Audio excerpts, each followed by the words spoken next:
comment une machine fait-elle pour voir à travers notre corps et prendre en photo nos os? Ça a l'air un peu magique dit comme ça. Aujourd'hui, on va décortiquer ensemble la science qui se cache derrière les rayons X. C'est vraiment la question de départ, n'est-ce pas? On appuie sur un bouton et hop, une image de notre squelette apparaît. Mais non, ce n'est pas de la magie, c'est de la physique pure et dure. Alors comment ça marche au juste? Alors tout commence ici, dans un endroit très particulier qu'on appelle le tube à rayons X. C'est vraiment là, dans ce berceau technologique, que tout se joue.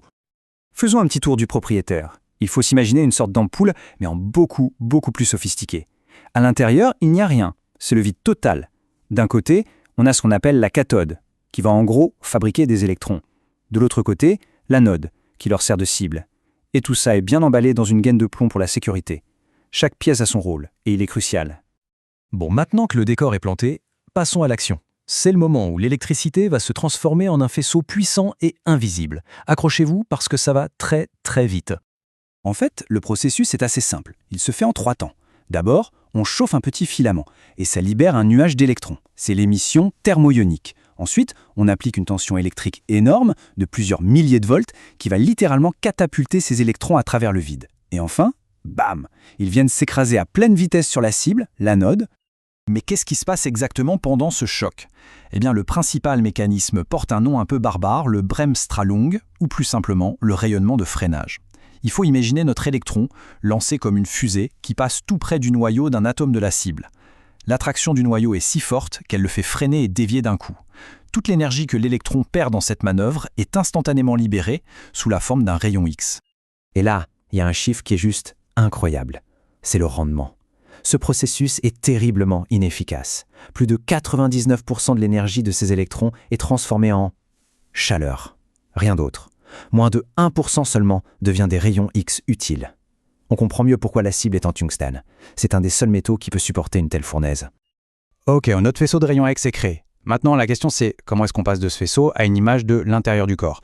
En fait, c'est un peu une histoire d'ombre chinoise, mais avec des rayons qu'on ne peut pas voir. Juste avant d'atteindre le patient, le faisceau est parfaitement uniforme. Tous les photons sont répartis de manière égale. C'est comme une toile vierge, prête à être impressionnée par les différentes structures du corps. Et voici le concept absolument clé de toute l'histoire, l'atténuation différentielle. C'est un terme un peu technique pour dire quelque chose de très simple. Tout ce qui compose notre corps ne va pas arrêter les rayons X de la même façon. Certains tissus sont de vrais passoires, d'autres sont des murs. Et c'est justement cette différence qui va dessiner l'image finale. Alors qu'est-ce qui fait qu'un tissu arrête plus ou moins les rayons? Il y a 4 facteurs. Bon, l'épaisseur et la densité, c'est assez logique. Plus c'est épais et dense, plus ça bloque. Mais le champion toute catégorie, c'est le numéro atomique. Le calcium dans nos os, par exemple, a un numéro atomique élevé. Du coup, il absorbe énormément de rayons X, et c'est pour ça qu'il apparaît tout blanc sur la radio. A l'inverse, les tissus mous apparaissent en gris, et l'air dans les poumons, qui n'arrête presque rien, apparaît tout noir. Mais attention, obtenir une image parfaitement nette, ce n'est pas si facile. Il y a plusieurs phénomènes physiques qui viennent, disons, jouer les troubles faits et dégrader la qualité de l'image. L'ennemi public numéro 1, c'est ce qu'on appelle le rayonnement diffusé. Ce sont des photons qui, au lieu de traverser le corps en ligne droite, se mettent à ricocher dans tous les sens. Ils finissent par frapper le détecteur de manière complètement aléatoire, ce qui crée une sorte de voile gris, un brouillard qui noie les détails et diminue le contraste. Et puis, il y a le flou. On en distingue 2 types. Le flou géométrique, lui, vient du fait que la source de rayons X n'est pas un point minuscule, ce qui crée une sorte de pénombre sur les contours.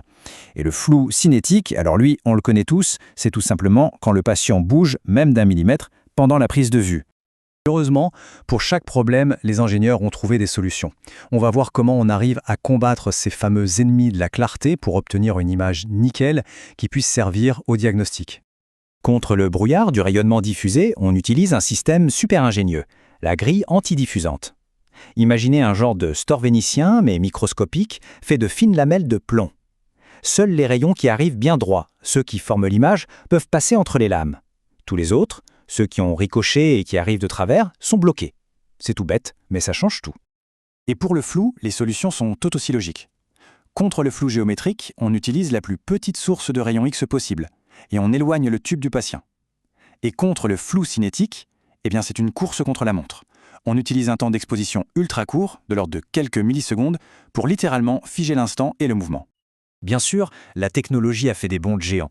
On est passé des vieux films argentiques qu'il fallait développer chimiquement aux capteurs numériques d'aujourd'hui. Et les avantages sont énormes.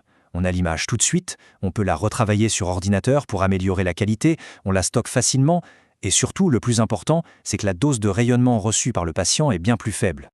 Et voilà tout le parcours, d'un simple électron qui percute une cible à une image détaillée de notre propre squelette. Les rayons X nous ont permis de maîtriser l'art de voir la structure. Mais la prochaine grande aventure, c'est de voir le fonctionnement, la vie elle-même en action. Et ça, c'est une question qui ouvre la porte à des technologies encore plus fascinantes.